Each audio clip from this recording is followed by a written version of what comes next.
In the dead of night, American helicopters descended on Idlib. Their target?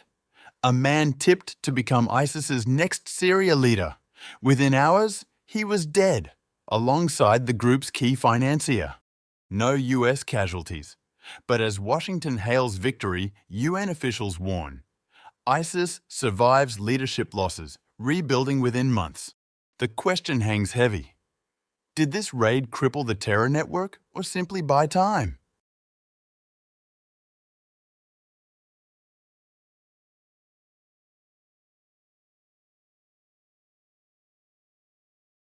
American forces eliminated a high-ranking ISIS official in a significant counterterrorism operation in northern Syria this week, targeting a figure positioned to lead the terrorist organization's Syrian operations following the fall of the Assad regime. Reuters reported that a pre-dawn US military raid in northwestern Syria on August 20th targeted and killed a senior member of the Islamic State group, with multiple officials confirming the operation's success. A US official told Reuters this marked the second known raid in northern Syria by US troops since former President Bashar al-Assad was ousted in December.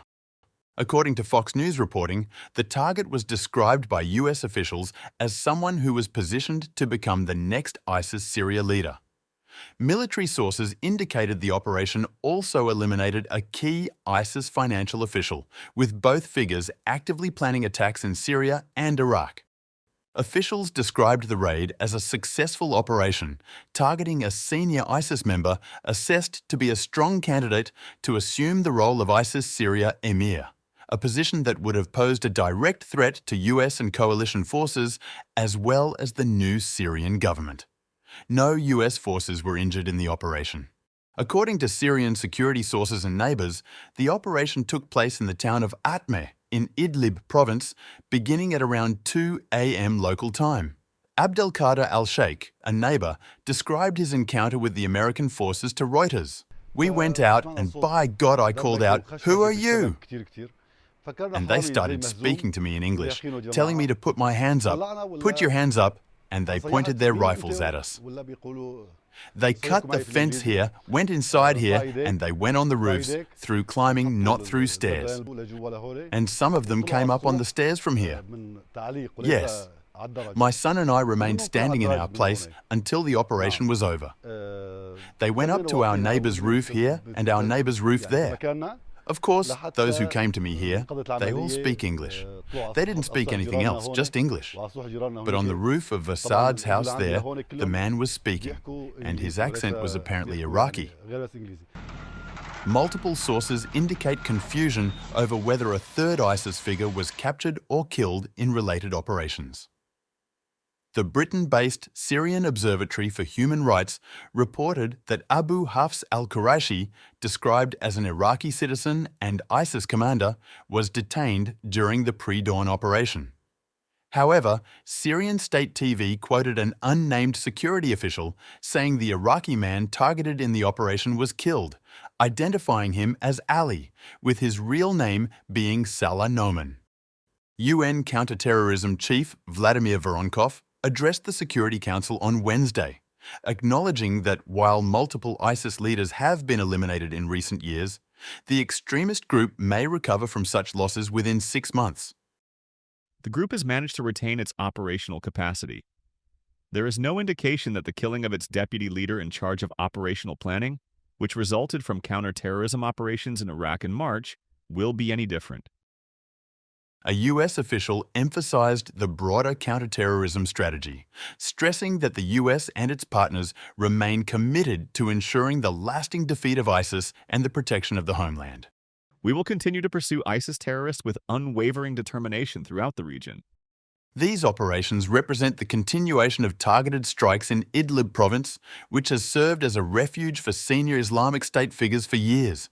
US forces killed ISIS leader Abu Bakr al-Baghdadi in the village of Barisha in Idlib province in 2019, and his successor Abu Ibrahim al-Hashemi al-Quraishi was eliminated in Atme in 2022.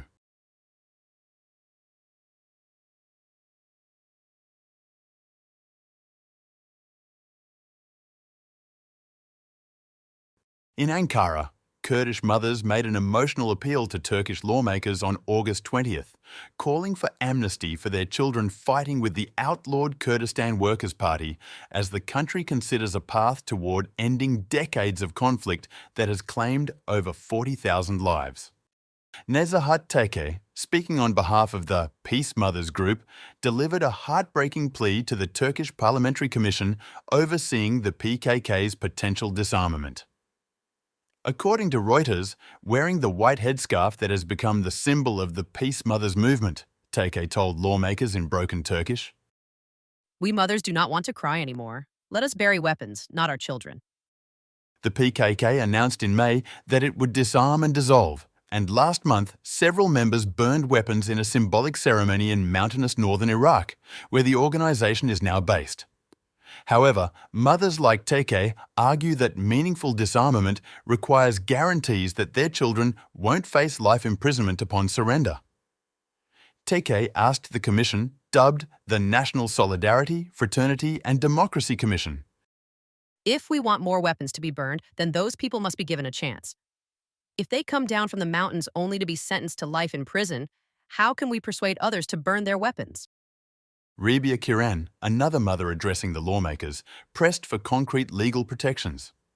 She asked lawmakers to adopt regulations shielding PKK members from lengthy prison sentences. If you want peace, let them join politics instead of being locked away. The mothers' appeals came just one day after the commission heard from Turkish veterans and families of other victims who called for PKK members to face legal accountability as part of any peace process. This tension highlights the complex challenge facing Turkish authorities as they attempt to balance justice for victims with the practical requirements of achieving lasting peace. The PKK, which took up arms against the Turkish state in 1984, is deemed a terrorist organisation by Turkey, the European Union and the United States. More than 4 decades of conflict have devastated communities across Turkey's predominantly Kurdish southeast, creating deep wounds that extend far beyond the immediate participants in the conflict.